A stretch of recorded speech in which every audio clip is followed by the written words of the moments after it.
Terus kayak gue bantuin pulangin PMI TKI sampai dari dulu sampai sekarang nggak pernah ada. Jadi DPR pun nggak ada uang pemerintah, nggak ada uang negara, uang pribadi. Pakai uang pribadi. Uang pribadi. Pulangin jenazah. Kalau gue nggak pribadi sendiri, ya itu sama Miss Uni, hasil donasinya Miss Uni dan teman-teman. Kurang gue tambahin, tapi sangat sering sekali gue mulangin itu benar-benar pribadi. Dan orang kadang-kadang bilang begini, terang aja di DPR, kan pemerintah negara yang bayar, mana ada negara bayarin? Gue pribadi, kalau pribadi uang pribadi bener. Kalau anggap faktanya begini, iya. Kalau gue di posisi lu sebagai manusia, gue kecewa lu.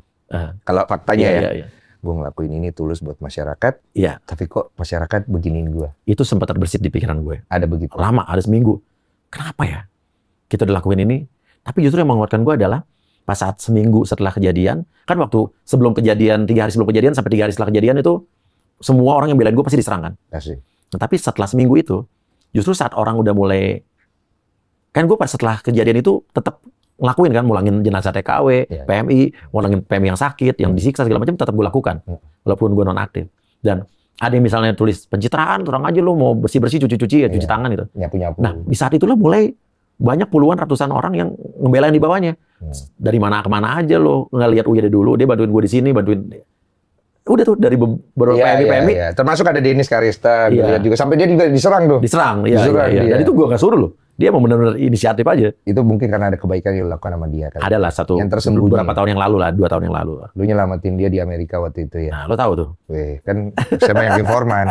Cuma kan saya nggak mau keluar dari mulut saya. Lebih bagus kan kita tes kepada narasumber kita langsung gitu. Karena gue di sini bukan sebagai pembela lu, gue kan hanya mewakilkan saja. Karena narasi yang ada di luar gue lempar ke lu mau jawabnya bagaimana itu kembali ke lu sendiri.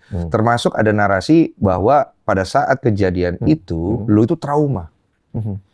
Dan lu diselamatkan oleh Pak Yusuf Hamka. Betul itu. Babalun, ya. Benar sekali. Traumanya trauma apa? Jadi yang paling trauma pas saat di apartemen sih. Orang-orang di bawah teriak-teriak, uyak. Itu kayak banyak banget orangnya. Kayak gue lihat itu. Tahun 65, Bro. Gue bayangin ya, Bro. Itu lu trauma apa? Orang teriak-teriak dan segala macam. Dan apa ya, gue tuh nyelamatin kucing-kucing gue di situ ada kan. Ya, di rumah kan? Di apartemen juga ada. Dan pada saat itu gue bingung mesti gimana gitu kan. Tapi akhirnya ya gue udah pasrah aja pada saat itu. Tapi itu yang apa ya, dengan teriakan-teriakan, karena gue yang pikiran adalah bukan cuma gue doang, tapi penghuni apartemen yang lain terganggu. Betul. Itu kan mbak-mbak gue juga bingung. Dan pada saat itu subuh-subuh akhirnya gue tidak percaya sama siapa-siapa pada saat itu. Dihubungin Pak Yusuf Hamka, "Iya kenapa nih, dia baru bangun," gitu kan. "Saya jemput mau nggak?" Saya bilang, "Udahlah, jemput saya Pak." Pak Yusuf Hamka tuh jemput gue ke bawah, ke basement, nungguin gue sejam di bawah. Gue turun lewat tangga darurat. Dan gue dibawa ke satu tempat, tapi habis itu gue minta, gue nggak mau ganggu Pak Yusuf kan.